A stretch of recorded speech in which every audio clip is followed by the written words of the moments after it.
Liver problem అమ్మా. మరి ఎంత ఖర్చు అవుతుంది అంటున్నారు? 30 లక్షలు. అంటే లివర్ దాన్ని మార్పిడి చేయాలా? డోనర్లు ఎవరైనా దొరికారమ్మా?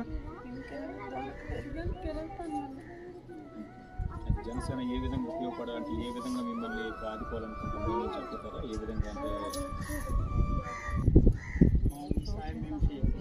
సహాయమా?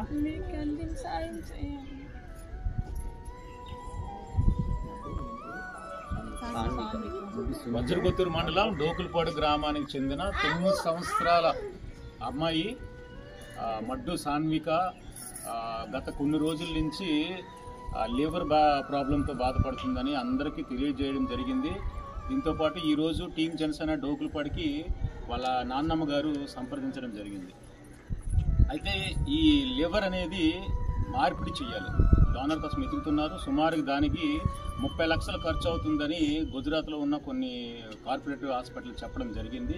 దయచేసి ఈ వీడియో చూస్తున్న టీం అంటే జనసేనకు సంబంధించిన కానీ ఇంకెవరైనా మీ విశాలమైన హృదయంతో దానగుణంతో ముందుకొచ్చి ఆ అమ్మాయిని సేవ్ చేయవలసిందిగా కోరుకుంటున్నాను. కింద ఫోన్పే నెంబర్స్ ఇవన్నీ నేను పెడతాను. వీలైనంత వరకు ఆ పిల్లని రక్షించుకోవాల్సిన బాధ్యత మనకు ఉంది కాబట్టి మీ అందరికీ అభ్యర్థన చేస్తున్నాను.